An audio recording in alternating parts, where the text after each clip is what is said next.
I am the rose who continues to grow. Who would have known I wouldn't fold? I am the rose who continues to grow. Head up high, returning strong. And I'm proud of individuals like that have went through the system, but while they were there, they didn't let the system do what it's typically designed to do, to bring down who you are. But they let the system be something that they use to motivate them to rise above the circumstances and be that rose that thrives in the concrete. My name is Artie, and I'm returning My name is Melanie, and I'm returning strong. I'm returning strong. Yes, so I'm Simone. The role that I play is I direct our organizing work at the Center for Employment Opportunities. I describe myself as just an organizer at heart. I'm an activist at heart. That's what I do. I want to challenge systems. I want to undermine systems. I want to help people to do the same thing, to use their voices and define power in their voices, and to just get passionate about something. So I feel like that's very much who I am at my core. So how did you get to that understanding of yourself and your personality? I really feel like looking back on it, I grew up organizing in some way. Um, and I grew up in an environment where, I had three uncles who were all Black Panthers, on the West Coast, up and down the West Coast, and in the Pacific Northwest where I was born. It was very much a normal day for there to be a petition being passed around the lunch tables, because we're trying to get the cafeteria workers more money or to unionize. Or for there to have been some sort of a march or a rally or a protest going on, that weekend that we would just pop by on our way to like the arcade or whatever.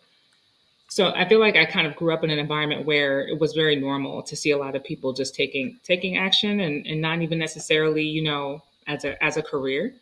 Um, but when I decided to go to college, I wanted to go to college somewhere very far away from the Pacific Northwest where I might see people that look like me more often than like once a month, and who weren't related to me all the time. So I came to college in the South, and that's when I became interested in like politics. And I thought, okay, this might be the only career path for, what I like to do is just Where's a time when your passion and policy kind of hit heads? mm, policies, criminal justice Yeah, policies. like something that you're fighting towards Yeah, or fighting against, maybe fighting towards changing. yeah. I feel like it's like it almost feels like it's like constant, or maybe that's just because it's recently. Yeah. Um, So it's tough, right? I mean, I think the hardest part about like trying to change anything, sometimes even things that seem like little things, right, is that Hmm. they can take a lot of people and they can take a lot of support, a lot of coalition building and getting to know people and asking people who you may not see as aligned, but like we have reasons to be working together. Right. It can be hard when you are trying to fight for something and different people meet resistance different ways. um, from our perspective, and from my perspective, like I'm sure so many other activists that care about mass incarceration, is that like it's a long game Mm. for us, and we don't see any short-term win that has short-term costs as being worthwhile. Like I'm trying to think about examples here that are see, this is one of the conflicts right here.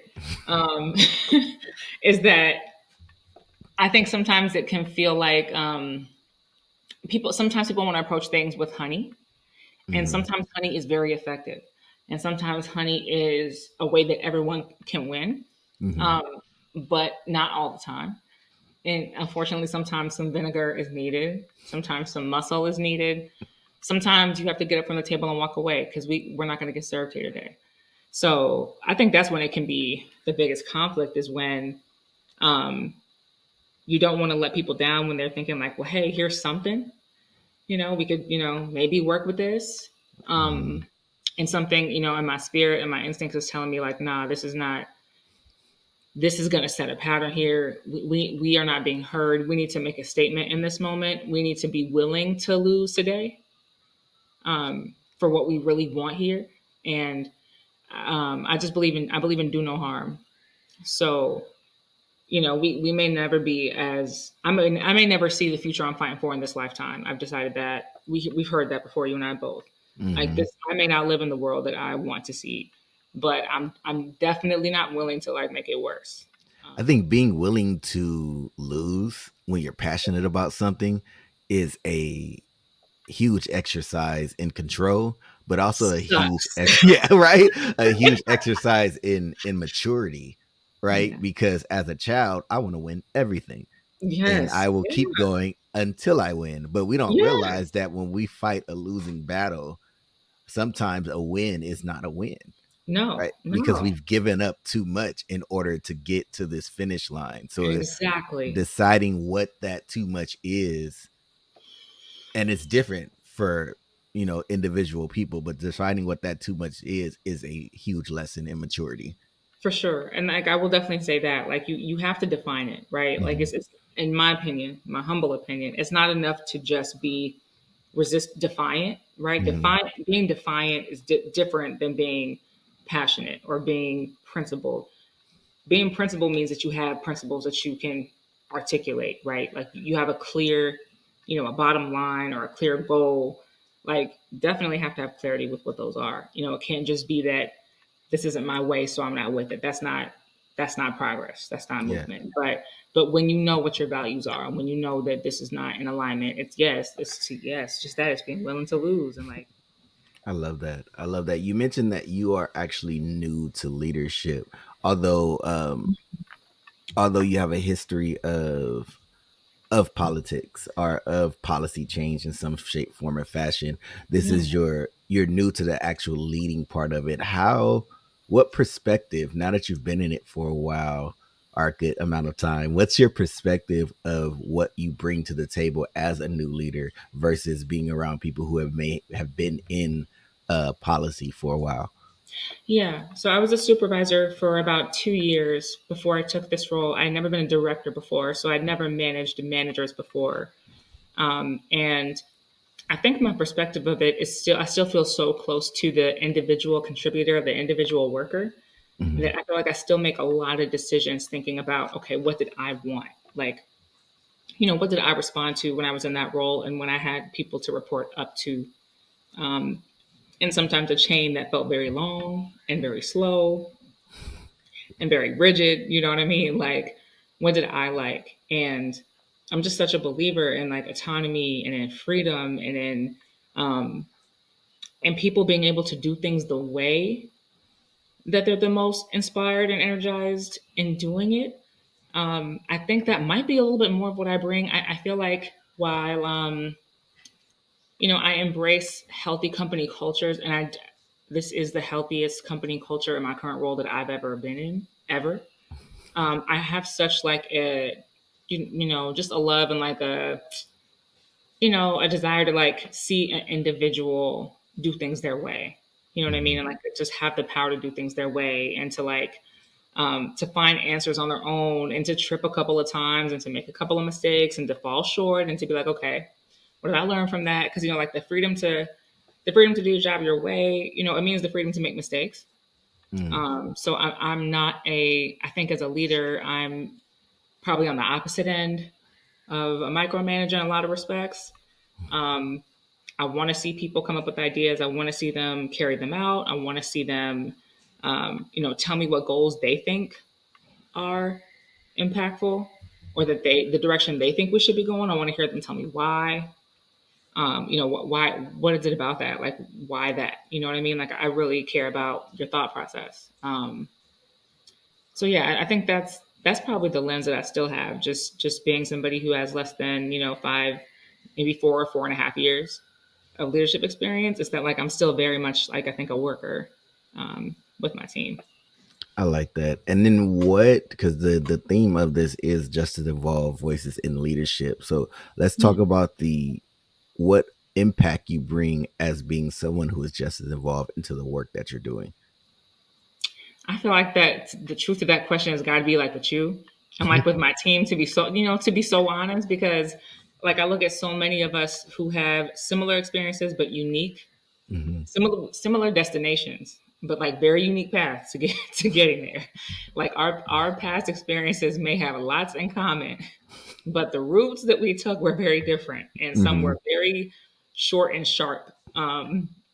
For others, maybe it felt like it was a long time coming. So, I mean, I think I'm just one of so many people in that pie, right? Like I'm one of just millions and millions of people. And one of the saddest things, you know, as like as helpful as that can feel to have community, right? Like it's also kind of one of the saddest things is that like I've learned from learning about these systems after I was on the receiving end of them Mm-hmm. that I'm just not unique at all. Mm-hmm. You know, and in so many ways, I mean, just being one of so many women and in one little corner of the world of this country. And that to me, I think is like what I bring is my path and what I've learned from my path. And like, I think I just represent one more shade of like our entire rainbow of people who have survived something that um, I don't think is meant to be survived, and certainly not a place where you're meant to thrive there or Mm-hmm. afterward. So yeah, I think I'm one of the many, but I take a little bit more pride in that now, having just again met so many more of my brothers and sisters, especially on this side of it. You know. How do you do that? How do you take pride in something that other people may deem as negative? How do you turn that into a positive in your life? Yeah, I mean, and I'm not gonna say I don't struggle with it on occasion because there's still those barriers, right? There's goals that I have, and I don't know how those goals are achievable. But like now that I'm 7 years removed, Mm-hmm. um, I'm still on supervision, but I'm 7 years removed from the day. I feel a little bit more like okay, we all learn from our experiences, and like most of us who believe we have good judgment only got that from having previously exercised bad judgment and paid the price for it. You know what I mean? So it's very much like um, when you're a hard headed kid and you know that you ended up learning lessons the hard way. Yeah. And when kid A could be told the stove is hot and walk away, and kid B just had to see for themselves and just get a little closer, and you know that you were kid B. Um, with the time and with being able to chuckle about it a little bit, I can say, okay, I have strong judgment now. I have solid judgment now. I trust my instincts now. I'm smarter now. I'm sharper now. So I take pride in what I've gleaned from it. Um, that doesn't absolve it. That doesn't absolve the system, but I'm able to take pride in how I've used it, like to my advantage, if that makes sense. I like that. I like that. When you talked about when you stated about paying your debt to society, it reminded me of the continual payment that justice involved people have to continually pay, even once they've been released and deemed as suitable to be in Yeah. the free world. So I want to address, or I want to actually talk about for a minute, what are some of the myths and the truth about hiring justice impacted individuals? There's so many. I just got to plug. There's so many people, so much more qualified than me to answer this question. But like, I'll share. I'll share as a person of interest in this case, and then as somebody who gets to hire now too. Like, I think a lot of the myths, um, certainly most of the myths, are just fueled by ignorance and by misconceptions, right? Like they're Mm-hmm. fueled by stories that probably don't even have real life examples, but they're just like our learned imaginations, right? Somebody did something once, so they'll do it again. All these sayings we have in our culture about tigers who can't change their stripes, and about how people don't truly change. I mean, those are really harmful common sayings that I think we, because of racism, because of classism, because of white supremacy, because of all those, that we apply those in broad strokes to people who have come out of our correction systems, even when those correction systems are called corrections and rehabilitation systems, like in Cali and in other places, right? We call them that, but we don't really believe that they do Mm-hmm. that or that they can do that, because when people are released, we don't want nothing to do with them. Mm-hmm. So we don't believe in rehabilitation as a country. We don't believe in that. We believe in segregation and in levels and labels, and we like those things. And so Mm-hmm. I think the biggest myths that there are fueled by those beliefs that if someone has done something, that they are that person, that people are not just their every actions, but a single action, that they can be defined by a single action. Mm, Um, because there's so much about a person you will never know from a piece of paper, yeah. or from a conviction, or from 3 or 5 or 7 or more convictions. You just won't, Mm, because we get so many days on this earth. And the same person, the crime I was convicted of is considered a crime of moral turpitude mhm, in the state of Georgia, in the great state of Georgia, which means that I am considered someone who is of the type of character that is morally at its core corrupt. mhm, So beyond any incident, what that label means is that my rights to vote, to sit on a jury, to run for office, those things won't exist for me because that's how my crime is being considered. So it's legal that this is how mhm. we feel about people. And I think that's probably that's absolutely the biggest myth that there is. And then truths, and I can say this not just for myself, but also on behalf of the people that I hire, is that if you have managed to survive incarceration, whether you went to state prison, a federal prison, a probation detention center, an adult detention center, or juvenile system, and you have become an adult, and God and time have done their thing with you, you are a new human being. You just are. I love that. When you're talking about being more than a piece of paper, the term I am human came into my mind, Yeah. like a humanities campaign type thing. The term I am human when it comes to justice involve people. What does that ring in your head?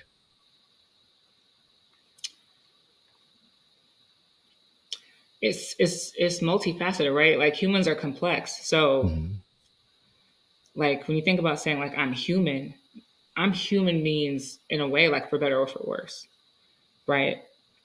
I think that's powerful because for people who have never been caught committing a crime, which let's be clear, if you are an adult, and just to make a quick side note on a policy organizing tip, there are over 80,000 criminal sanctions in this country, over 80,000. In the state of Georgia alone, again, where I live, um, traffic infractions are criminal misdemeanors. So changing lanes without a turn signal, letting your car run idle in your driveway, misuse of improper use of a crosswalk. These are crimes.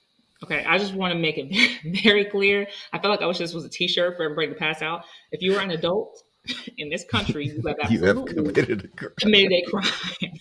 But if you have been caught committing a crime, and we get to use these other really colorful terms for you, then Mhm, it makes other people unfortunately feel a false sense of superiority.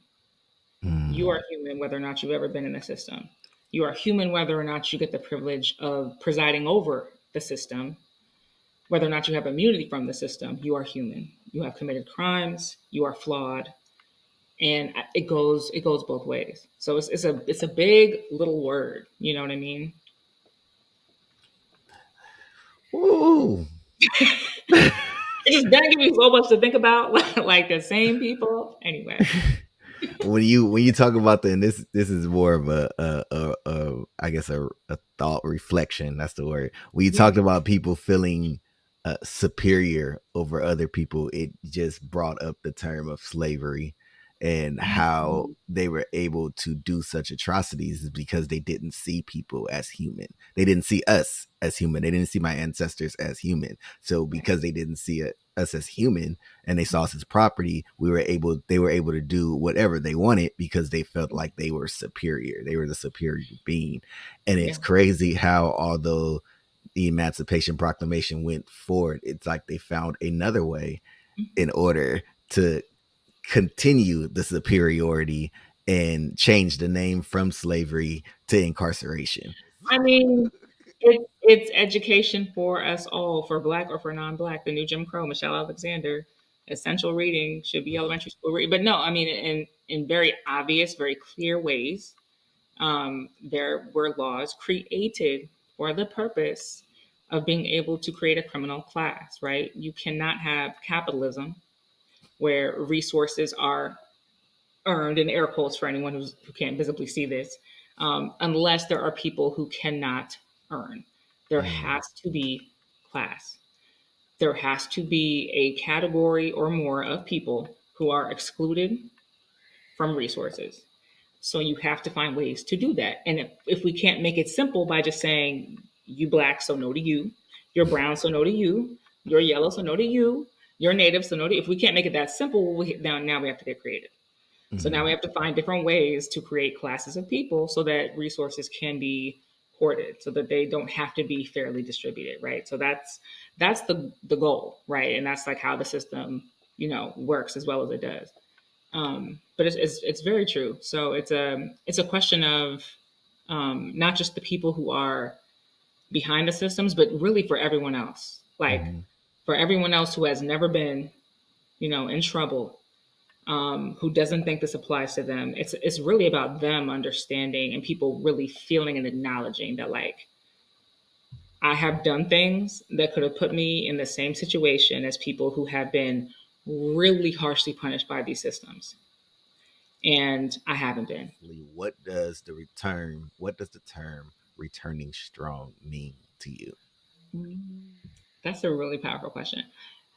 I think when I thought about that initially, I was thinking a lot about, your immediate return, especially if, like a lot of our brothers and sisters, if you grew up behind the wall, and what should returning strong look like? Like, I think I thought a lot about it like that. And, but I think for a lot of us, we are maybe like 10 years or 5 years, or we may be some time removed from returning before we have like returned strong. So I think that's changed for me now. I think returning strong is about like having a sense of identity and accomplishment and vision and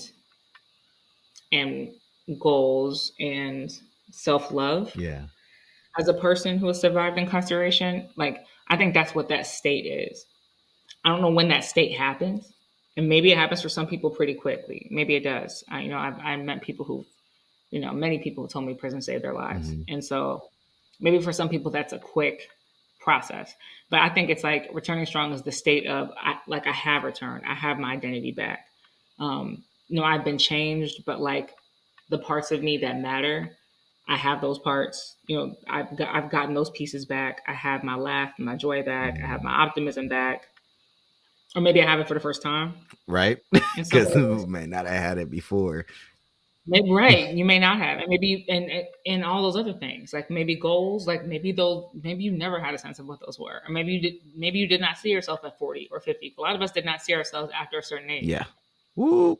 After 45. But maybe now you do. I literally grew up, I did not see myself getting past my 20s. So when you said that, I was just like, whew. And then I look, that's why birthdays are huge for me, because at every birthday, I'm like, it's nothing but God. Because if I was left up to my own devices or my own judgment or my own desires, I would not have made it here. And then I think about the fact of how much change would not have taken place if I would have gave up where I did. You think about that for yourself and for your own journey, and you know how impactful that is, and then times that by all the other people whose lives that you're in, and like whose backdrops that you're in, and whose ears that you're in, right? Like this legacy that you've stood up now and that you're building. Think about all those other things and all those other people you move. That like none of that happens. Like imagine none of that is here. You know what I mean? That's why whenever I get an achievement, I always remind myself, I almost missed this. Please stop. I almost missed this. And I think that's what we really have to focus on, because being justice involved, you go, human, period. You go through very dark times. Like you go through very hopeless situations, and recognizing that it may be hopeless today, but tomorrow, if you give up today, you'll never see what tomorrow will look like. So one more foot forward. That's it. That's all you focus on. One more foot forward. Sometimes I just got to go to sleep. I'm like, my mind and my thoughts, they're doing too much. I'm just going to lay here and close my eyes. because I understand that it can rain tomorrow, but the sun can come out. It can rain today, but the sun can come out tomorrow. But I'll never see that sun if I get drowned in the rain. I am the rose who continues to grow, still recognize many thorns, but I'm beautiful.